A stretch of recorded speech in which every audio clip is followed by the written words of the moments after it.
부처님께서는 이렇게 말씀하셨습니다. 일체계고 모든 것이 괴로움이다.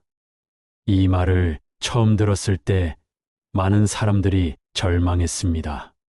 그렇다면 우리는 평생 고통 속에서 살아야 한단 말인가? 하지만 부처님께서는 바로 이어서 말씀하셨습니다. 고통에는 끝이 있다. 그리고 그 끝에 이르는 길이 있다. 지금 이 순간 당신이 이 말씀을 듣고 계신다면 그것은 이미 고통의 끝을 향해 걸어가고 있다는 증거입니다. 혹시 이런 질문을 스스로에게 던져본 적이 있으신가요? 왜 나는 이렇게 마음이 무거울까? 왜 나는 항상 불안하고 걱정이 끊이지 않을까? 언제쯤 이 괴로움에서 벗어날 수 있을까? 부처님께서는 이 모든 질문에 대한 답을 이미 2500년 전에 주셨습니다. 오늘 이 시간 저는 부처님의 가르침을 통해 당신이 짊어진 그 무거운 짐을 내려놓는 방법을 함께 나누고자 합니다. 지금 편안한 자세로 앉으시거나 누워주세요. 오늘 하루 당신을 짓눌렀던 모든 생각들을 잠시 멈추셔도 괜찮습니다. 이 시간만큼은 그저 부처님의 말씀에 귀 기울이는 것만으로 충분합니다. 금강경에 이런 구절이 있습니다. 응무소주의 생기심, 마땅히 머무는 바 없이 그 마음을 내라. 이 말씀은 무슨 뜻일까요? 어디에도 집착하지 말고 어디에도 머물지 말고 자유롭게 흘러가라는 뜻입니다. 강물을 떠올려 보세요. 산속 깊은 곳에서 시작된 물줄기는 바위를 만나도 멈추지 않습니다. 돌아서 흐를 뿐입니다. 계곡을 만나면 그곳으로 흘러내리고 넓은 들판을 만나면 천천히 흩어집니다. 강물은 바위에게 왜 내 길을 막느냐고 원망하지 않습니다. 높은 곳으로 올라가려고 애쓰지도 않습니다. 그저 자연스럽게 흐를 뿐입니다. 부처님께서는 우리에게 물처럼 살라고 하셨습니다. 노자도 도덕경에서 이렇게 말했습니다. 상선약수, 최고의 선은 물과 같다. 물은 만물을 이롭게 하면서도 다투지 않고 사람들이 싫어하는 낮은 곳으로 흐른다고 했습니다. 당신은 지금까지 얼마나 많이 애써 오셨나요? 목표를 이루기 위해, 가족을 지키기 위해, 인정받기 위해, 성공하기 위해 하루하루 온 힘을 다해 버텨왔습니다. 하지만 부처님께서는 이렇게 말씀하셨습니다. 구하지 않으면 얻을 것이다. 이것은 노력하지 말라는 뜻이 아닙니다.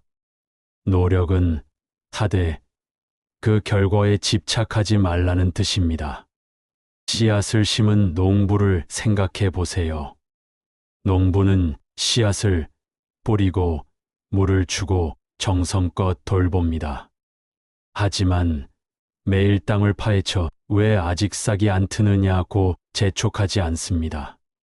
그저 때가 되면 싹이 트리라는 것을 압니다. 당신도 마찬가지입니다. 당신은 이미 충분히 씨앗을 뿌렸습니다. 충분히 물을 주었습니다. 이제는 기다릴 때입니다. 억지로 결과를 끄집어내려 하지 마세요. 그것은 씨앗을 죽이는 일입니다. 부처님의 제자 중에 마하가섭이라는 분이 계셨습니다. 어느 날 부처님께서 연꽃 한 송이를 들어 보이셨습니다. 아무 말씀도 하지 않으셨습니다. 수많은 제자들이 그 뜻을 알지 못해 어리둥절해 있을 때 오직 마하가섭만이 빙그레 미소 지었습니다. 부처님께서 말씀하셨습니다. 나에게 정법안장 열반묘심이 있으니 마아가섭에게 부촉하노라. 이것을 이심전심이라고 합니다. 마음에서 마음으로 전하는 것입니다. 부처님께서 연꽃을 들어 보인 것은 무엇을 의미할까요? 연꽃은 진흙 속에서 자라지만 진흙에 물들지 않습니다. 더러운 곳에 뿌리를 두고 있지만 깨끗한 꽃을 피웁니다. 우리의 삶도 그렇습니다. 고통 속에 있지만 고통에 물들지 않을 수 있습니다. 어려움 속에 있지만 마음만은 평화로울 수 있습니다. 연꽃은 억지로 깨끗해지려 하지 않습니다. 그저 자기 본성대로 피어날 뿐입니다. 당신도 억지로 완벽해지려 하지 마세요. 억지로 강해지려 하지 마세요. 그저 당신 본래의 모습으로 존재하는 것만으로 충분합니다. 법구경에 이런 말씀이 있습니다. 과거를 쫓지 말고 미래를 바라지 말라. 과거는 이미 지나갔고 미래는 아직 오지 않았다. 오직 현재의 이 순간을 깊이 관찰하라. 지금 이 순간 당신의 마음속에는 얼마나 많은 생각들이 떠다니고 있나요? 어제 그 일만 아니었어도 내일 저 일이 잘못되면 어쩌지? 다음 주에는 이걸 해야 하는데, 작년에 그렇게 하지 말았어야 했는데, 우리는 대부분의 시간을 과거의 후회와 미래의 걱정 속에서 보냅니다.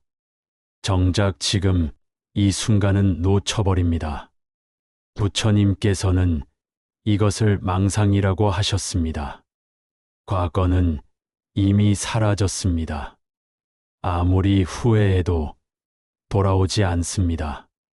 미래는 아직 오지 않았습니다. 아무리 걱정해도 알 수 없습니다. 우리가 진정으로 살 수 있는 시간은 오직 지금뿐입니다. 잠시 눈을 감아 보세요.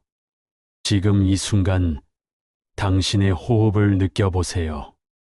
숨이 들어오고 숨이 나갑니다. 그것만으로도 당신은 살아 있습니다. 그것만으로도 충분합니다. 과거의 후회도 미래의 걱정도 잠시 내려놓으세요.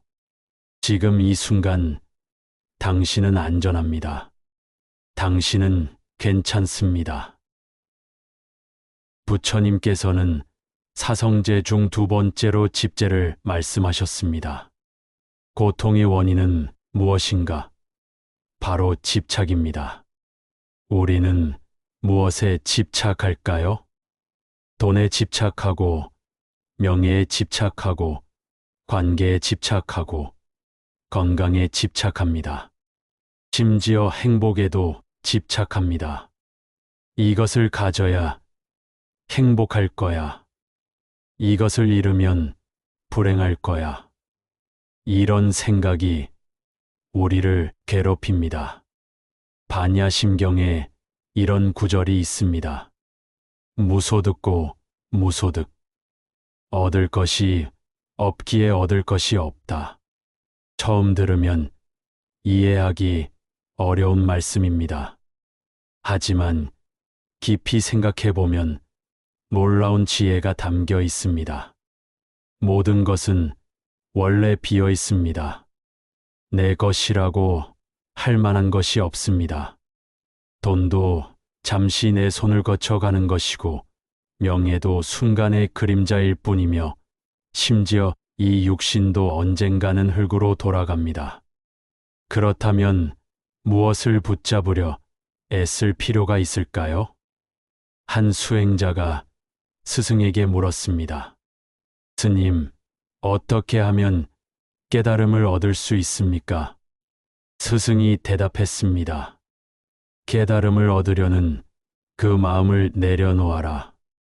수행자가 다시 물었습니다. 그렇다면 무엇을 해야 합니까? 스승이 말했습니다.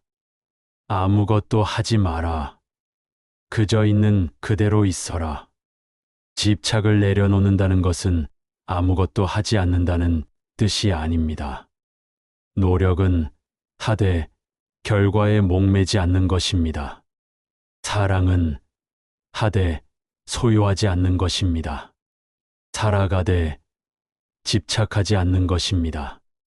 당신이 지금 괴로운 이유는 무언가를 잃을까 두려워하기 때문입니다. 혹은 무언가를 얻지 못할까 불안해하기 때문입니다. 하지만 부처님께서는 말씀하셨습니다. 얻을 것도 없고 잃을 것도 없다.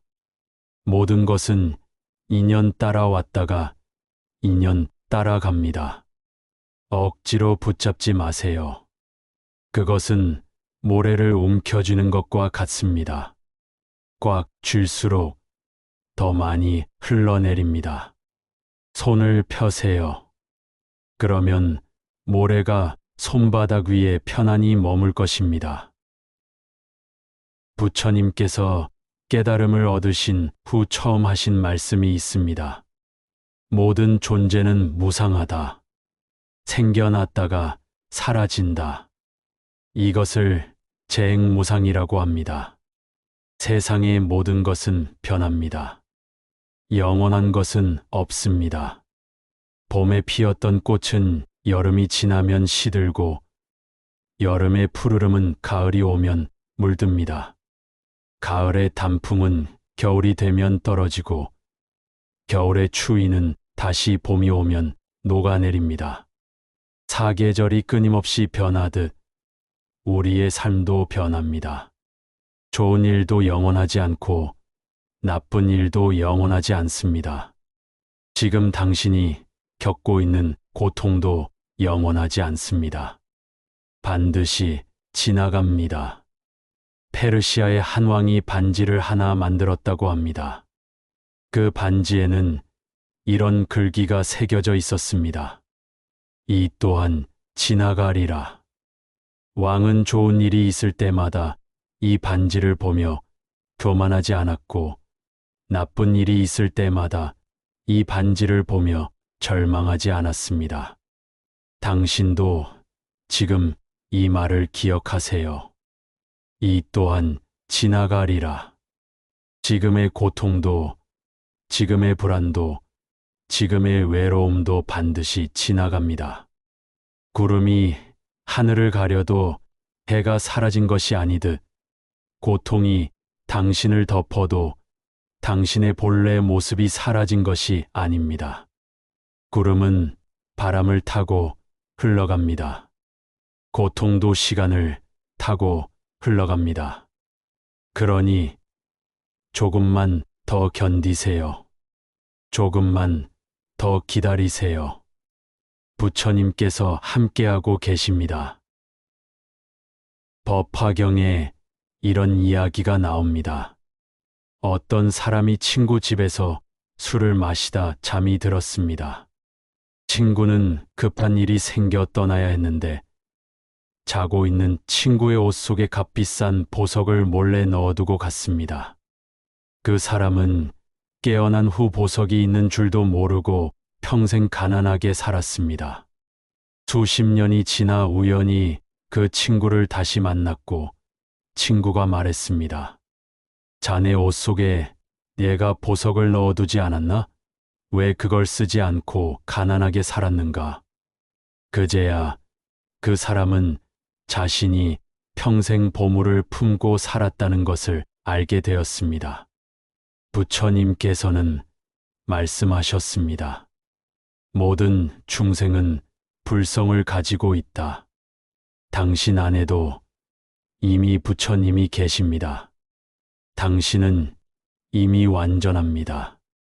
이미 충분합니다. 다만 그것을 모르고 있을 뿐입니다. 해와 달을 보세요. 해는 달을 부러워하지 않고 달은 해를 부러워하지 않습니다. 해는 낮에 세상을 밝히고 달은 밤에 세상을 밝힙니다. 각자의 역할이 있을 뿐입니다. 꽃과 나무를 보세요. 장미는 소나무가 되려 하지 않고 소나무는 장미가 되려 하지 않습니다. 장미는 아름다운 꽃을 피우고 소나무는 푸른 그늘을 만듭니다. 각자의 아름다움이 있을 뿐입니다. 그런데 우리는 끊임없이 남과 비교합니다. 저 사람은 성공했는데 나는 왜 이 모양일까? 저 사람은 행복해 보이는데 나는 왜 불행할까? 저 사람은 건강한데 나는 왜 아플까? 부처님께서는 이렇게 말씀하셨습니다. 자신과 남을 비교하지 말라. 각자의 업이 다르고 각자의 인연이 다르다. 당신은 당신일 뿐입니다.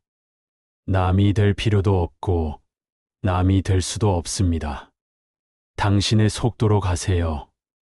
당신의 방식으로 사세요. 남들이 빨리 간다고 해서 당신도 뛰어갈 필요는 없습니다. 천천히 걸어도 괜찮습니다. 남들이 높이 올라간다고 해서 당신도 올라가야 하는 것은 아닙니다. 낮은 곳에 머물러도 괜찮습니다. 노자는 이렇게 말했습니다. 강과 바다가 모든 골짜기의 왕이 되는 것은 낮은 곳에 있기 때문이다. 낮은 곳이 나쁜 것이 아닙니다. 오히려 낮은 곳이 가장 풍요로운 곳입니다. 부처님께서는 인연법을 말씀하셨습니다. 이것이 있으면 저것이 있고 이것이 없으면 저것이 없다. 모든 것은 인연으로 만나고 인연으로 헤어집니다. 당신이 지금 만나고 있는 사람들도 지금 겪고 있는 일들도 모두 인연입니다. 좋은 인연도 있고 나쁜 인연도 있습니다. 하지만 모든 인연은 가르침입니다. 좋은 인연은 감사함을 가르쳐주고 나쁜 인연은 성장을 가르쳐줍니다. 어떤 사람이 스승에게 물었습니다. 스님, 제게 고통을 준 사람을 용서해야 할까요? 스승이 대답했습니다. 용서하는 것은 그 사람을 위한 것이 아니라 당신을 위한 것입니다. 용서하지 못하면 당신 마음속에 그 사람이 계속 살게 됩니다. 인연은 억지로 붙잡을 수 없습니다. 더 나은 사람을 붙잡으려 하면 고통만 커집니다. 오지 않는 사람을 기다리면 마음만 상합니다. 부처님께서는 말씀하셨습니다. 오는 것은 막지 말고 가는 것은 쫓지 말라. 인연이 오면 기쁘게 맞이하고 인연이 가면 편안히 보내세요. 강물의 낙엽이 떠내려가듯 바람의 구름이 흘러가듯 모든 인연은 흘러갑니다. 그것이 자연의 이치이고 그것이 삶의 이치입니다. 억지로 붙잡지 마세요. 손을 놓으세요. 손을 놓는 순간 당신은 자유로워집니다. 당신은 지금까지 스스로에게 얼마나 가혹했나요? 나는 왜 이것밖에 안 될까? 나는 왜 이렇게 부족할까? 나는 왜 항상 실수할까? 하루에도 몇 번씩 스스로를 비난하고 책망하고 미워했을 것입니다. 부처님께서는 자비를 말씀하셨습니다. 그런데 자비는 남에게만 베푸는 것이 아닙니다. 자기 자신에게도 자비를 베풀어야 합니다. 해능 스님께서 말씀하셨습니다. 자성이 본래 청정하다. 당신의 본성은 원래 깨끗합니다. 원래 완전합니다. 다만 번뇌의 먼지가 쌓여 가려져 있을 뿐입니다. 거울을 생각해 보세요. 거울에 먼지가 쌓이면 제 모습이 제대로 비치지 않습니다. 하지만 먼지를 닦아내면 다시 맑게 비칩니다.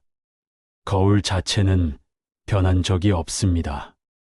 다만 가려져 있었을 뿐입니다. 당신도 마찬가지입니다. 당신은 나쁜 사람이 아닙니다. 부족한 사람이 아닙니다. 다만 잠시 먼지가 쌓여 있을 뿐입니다. 이제 그 먼지를 닦아낼 시간입니다. 스스로를 용서하세요. 스스로에게 관대하세요. 나는 최선을 다했어. 나는 정말 잘 버텨왔어. 나는 충분히 가치 있는 사람이야. 이렇게 말해주세요. 부처님께서 말씀하셨습니다. 자기 자신이 이 세상에서 가장 사랑스러운 존재임을 아는 사람은 결코 남에게 해를 끼치지 않는다. 자신을 사랑하는 것은 이기적인 것이 아닙니다. 그것은 생명을 존중하는 것입니다. 당신이 지쳐 쓰러지면 누구도 당신을 대신할 수 없습니다. 이제 쉬어도 괜찮습니다. 잠시 멈춰도 괜찮습니다. 천천히 가도 괜찮습니다. 당신은 이미 충분히 많은 길을 걸어왔습니다. 이제 마지막 말씀을 드리겠습니다. 부처님께서 열반에 드시기 전 마지막으로 하신 말씀이 있습니다. 모든 것은 사라진다. 게으르지 말고 정진하라. 이 말씀을 듣고 많은 제자들이 슬퍼했습니다. 하지만 아난다 존자가 물었습니다. 세존이시여, 모든 것이 사라진다면 우리는 무엇을 해야 합니까? 부처님께서 미소 지으며 말씀하셨습니다. 놓아두어라. 그러면 모든 것이 제자리를 찾을 것이다. 놓아두세요. 억지로 붙잡지 마세요. 억지로 밀어내지도 마세요. 그저 놓아두세요. 강물이 바위를 만나면 돌아가듯, 바람이 산을 만나면 넘어가듯, 모든 것은 스스로 길을 찾아갑니다. 당신이 해야 할 일은 단 하나입니다. 애쓰지 않는 것입니다. 노력은 하되 집착하지 않고 살아가되 무리하지 않으며 사랑하되 소유하지 않는 것입니다. 천천히 숨을 쉬어 보세요. 들이쉬고 내쉬고 그것만으로도 당신은 충분합니다. 지금 이 순간 당신은 살아 있습니다. 그것만으로도 기적입니다. 부처님께서는 당신을 지켜보고 계십니다. 관세음 보살님께서는 당신의 이름을 부르는 소리를 듣고 계십니다. 당신은 혼자가 아닙니다. 당신은 사랑받고 있습니다. 당신은 소중합니다. 이제 편안히 쉬세요. 오늘 하루도 정말 수고 많으셨습니다. 나무 아미타불, 나무 관세음보살.